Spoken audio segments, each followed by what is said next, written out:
Assalamualaikum friends, welcome to Shadur Kitchen. இன்னைக்கு நம்ம சேனல்ல பார்க்க போற ரெசிபி ஃபிர்னி ரெசிபி. இது ஒரு ஸ்வீட் ரெசிபி. மோஸ்ட்லி முஸ்லிம்ஸ் வீட்ல இது ஸ்பெஷலா செய்வாங்க. அது எப்படி ஈஸியா அண்ட் குயிக்கா பண்ணலாம்னு பார்க்கலாம் வாங்க. ஃபர்ஸ்ட் இன்கிரிடியன்ட்ஸை பார்த்துடலாம் வாங்க. இப்போ ப்ரிப்பரேஷனை ஸ்டார்ட் பண்ணிடலாம்.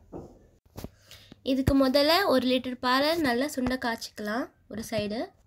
இன்னொரு சைடு ஒரு சின்ன பேனில் கொஞ்சமாக நெய் ஊற்றிட்டு இந்த ஃபிர்னிக்கு தேவையான நட்ஸை நான் ஆல்ரெடி கட் பண்ணி வச்சுருக்கேன்.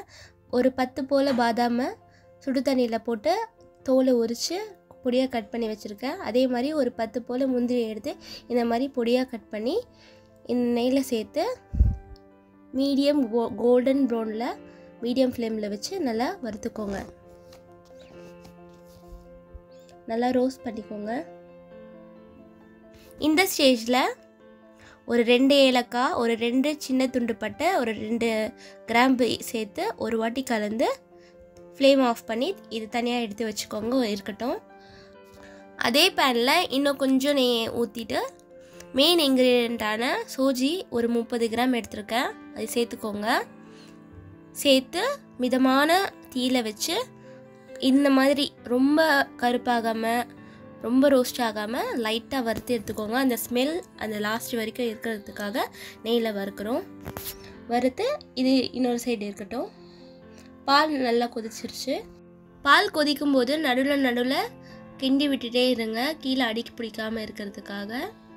இன்னும் நம்ம சேனலில் சப்ஸ்கிரைப் பண்ணாதவங்க சப்ஸ்கிரைப் பண்ணிக்கோங்க. அப்படியே அந்த பெல் ஐக்கானையும் கிளிக் பண்ணிக்கோங்க. அப்போ தான் நான் போடுற வீடியோ உங்களுக்கு டக்கு டக்குன்னு வரும். பால் நல்லா திக்காகிற வரைக்கும் இந்த மாதிரி நல்லா கலந்து கொடுத்துட்டே இருங்க மீடியம் ஃப்ளேமில் வச்சு.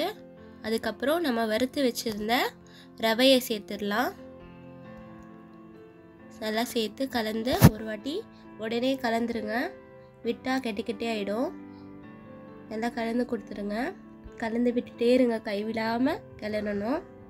அதுதான் மெயின். இதில் 1 லிட்டர் பாலுக்கு 30 கிராம் ரவை, அவ்வளோதான். இதுதான் கணக்கு. இது வச்சு நீங்கள் எவ்வளோ செய்கிறீங்களோ செஞ்சுக்கோங்க. நான் இன்றைக்கி இவ்வளோ தான் செய்கிறேன் பாருங்கள். மீடியம் ஃப்ளேம்லேயே வச்சு கலந்து கொடுத்துட்டே இருந்தேன். அதுக்கப்புறம் இந்த ஸ்டேஜில் நான் ஒரு 2 டேபிள் ஸ்பூன் ஸ்வீட் கோவா சேர்த்துக்கிறேன்.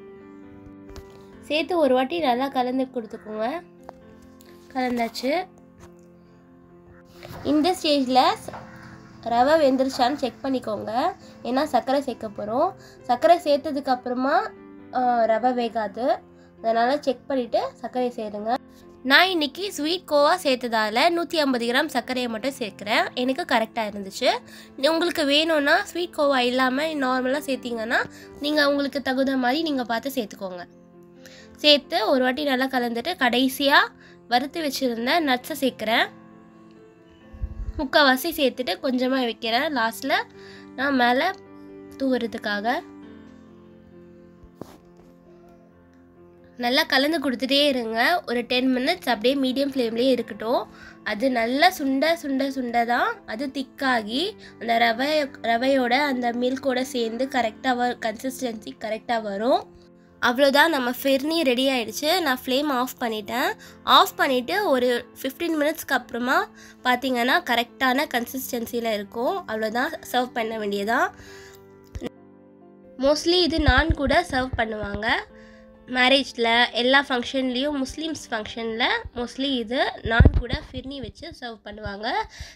அட்டகாசமான டேஸ்ட்டில் இருக்கும். நீங்களும் ட்ரை பண்ணி எப்படி இருக்குன்னு கமெண்ட்ஸில் சொல்லுங்கள். தேங்க்ஸ் ஃபார் வாட்சிங்.